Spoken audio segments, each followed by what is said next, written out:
What's been up guys? In this video I'll talk about the disadvantages of mutual funds. अब पिछले video में हमने advantages of mutual funds देखा था, इस वीडियो में हम लोग डिसएडवांटेजेस देखेंगे एंड मेजरली दो ही डिसएडवांटेजेस हैं जो मेरे दिमाग में आ रहे हैं as a mutual fund investor. Right now the first disadvantage is you can not control your portfolio. Let's say एक फंड मैनेजर है, उसको उसी स्टॉक में अपने फंड्स डालने हैं या फिर आपके फंड्स डालने हैं, जो भी पूल ऑफ इन्वेस्टमेंट्स आपने उसमें इन्वेस्ट किया है, आप उसको वो नहीं कर सकते कि आप नहीं इसमें डालो, because you have no authority on it.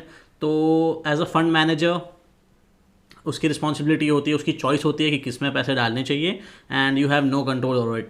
So yes, the first advantage is you have no control over your investments कि वो किस में इन्वेस्ट करेंगे. आप एक म्यूचुअल फंड ढूंढ सकते हो अच्छा सा, but you can not tell him कि आप ये वाले स्टॉक में डालो, आप वो वाले स्टॉक में डालो. और what you can do is आप अलग से वो स्टॉक में डाल सकते हो जो आपको पसंद है. राइट तो एक टेलर मेड पोर्टफोलियो आपका नहीं होगा, एक कस्टमाइज पोर्टफोलियो आप नहीं बना सकते, बिकॉज यू नो आपके पास कोई चॉइस होती नहीं है. So once you invest in mutual funds make sure कि you are ready with it. Right कि आप इट्स ओके फॉर यू कि आपका जो फंड्स हैं वो आपके अकॉर्डिंग ना इन्वेस्ट हो, वो एज अ फंड मैनेजर के अकॉर्डिंग इन्वेस्ट हो. And it's very important because जब आप इन्वेस्ट करोगे तो आपको फंड ऐसा देखना पड़ेगा जो आपके पर्सनैलिटी के साथ थोड़ा सा सिमिलर रहे. राइट द म्यूचुअल फंड जो आपके प्रिंसिपल्स हैं वो प्रिंसिपल्स पे वो इन्वेस्ट करे. तो yes, this is the advantage, this is the first advantage and important advantage कि आप एक्चुअली कंट्रोल नहीं कर सकते पोर्टफोलियो को.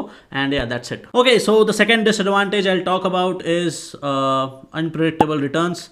यू कैन नॉट प्रिडिक्ट कि कितने रिटर्न्स आप जनरेट कर पाओगे through mutual funds. Even in stocks you can not do it, but this is a disadvantage जो मुझे मेंशन करना पड़ेगा. राइट इन एफडीज या फिर फिक्स्ड इनकम जो भी इंस्ट्रूमेंट्स होते हैं उसको आपको पता होता है कि आप कितने फंड्स जनरेट करने वाले हो, कितने रिटर्न्स आप जनरेट करने वाले हो. यहाँ पे ऐसा कुछ नहीं है.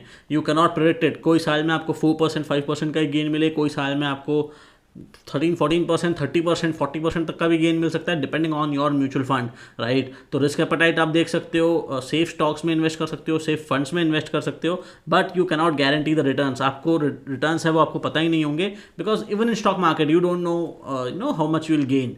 बस you can predict the market but you can not say for sure. Okay, you can try to predict the market, you can try to time the market. Same in mutual funds, अगर आप लंबे समय के लिए invest करते जाओगे so you can not से कि एनी पर्टिकुलर ईयर में आपको इतने रिटर्न्स जनरेट होंगे. राइट आप एक एवरेज निकाल के बोल सकते हो कि ठीक है पास्ट 5 ईयर्स, पास्ट 10 ईयर्स में ये एवरेज है, बट दिस ईयर इतना जनरेट होगा ये आप कभी नहीं बोल सकते. तो this is the second disadvantage of it. And thank you for watching. These are the 2 disadvantages major. उसके अलावा मुझे एज सच कोई डिसएडवांटेज लगा नहीं. Next video I talk about what is NAV and terms of mutual fund जो आपको help करेंगे. So do like and subscribe to channel and do share it with your friends. Thank you.